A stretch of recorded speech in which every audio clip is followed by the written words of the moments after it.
தமிழ் முருகர் மாநாடு நடக்குது பழனியில. நானும் இவரும் ஒரே ஹோட்டல்ல தங்கியிருக்கோம்.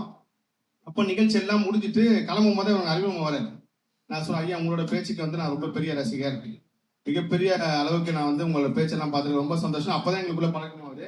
அப்போ அவருக்கு வந்து திருமணம் ஆகல.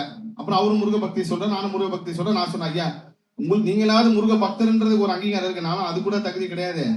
ஏன்னா நல்ல முருகரை வந்து ஒரு காலத்துல வந்து பேசக்கூடாத வார்த்தைலாம் பேசிட்டு இதோட பக்கமே தலை வச்சு படுக்க மாட்டேன்னு போனவன், ஏதோ முருகர் வந்து இன்னைக்கு இந்த முருகர் மாநாட்டுல வந்து நம்மள ஒரு இடத்துல நிக்க வச்சிருக்காரு, என்னோட நீங்க சிறந்த முருக பக்தன்றப்போ அவரு நிறைய விஷயங்கள் சொல்றாரு. அப்பதான் உணர்ந்த முருகர் இவர் மூலயமா இந்த திருப்புகழ் நிகழ்ச்சி நடத்திட்டு. ஏன்னா திருப்புகழ் வந்து எவ்வளவு பெரிய சக்தி வாய்ந்தனா, எல்லா முருகர் பாடலும் எல்லாரும் பாடிடலாம்.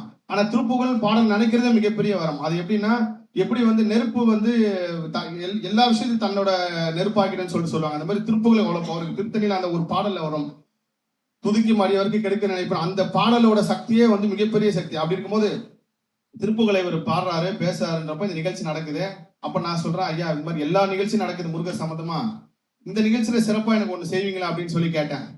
அப்போ என்ன செய்யணுன்றப்ப அது எதை வச்சு வழிபடுறது அப்படின்னு கேட்கிறாரு. வேலை வச்சு வழிபட, வேலைலாம் வேண்டாங்க, ஒரு முருகர் சிலையை வச்சு வழிபடுங்க, முருகர் சிலை தான் நல்லா இருக்கும் அப்படின்னு சொல்லிட்டு நான் சொன்னேன். சரிங்க முருகர் சிலை வந்து அது முருகர் சிலை நான் வாங்கி கொடுத்துட்றேன், என்ன செலவாகும் அதை நான் என்னோட பொறுப்பீங்க நான் பண்ணி கொடுத்துறேன்னு சொல்லிட்டு மைண்ட்ல வச்சுக்கிட்டேன். அப்போ நீங்க ஒரு வேண்டுகோள் சொல்லி என்ன அப்படின்னு சொல்லி கேட்டாரு. முருகருக்கு எல்லா முருக பக்தர்களும் மலர் சாத்துற மாதிரி ஒரு விஷயம் நடத்துங்க. ஏனால் இந்த உலகத்திலே நான் ரொம்ப பெருசா சொன்னா அது வந்து எல்லாரும் அக்செப்ட் பண்ணிப்பாங்கன்னு தெரியாது.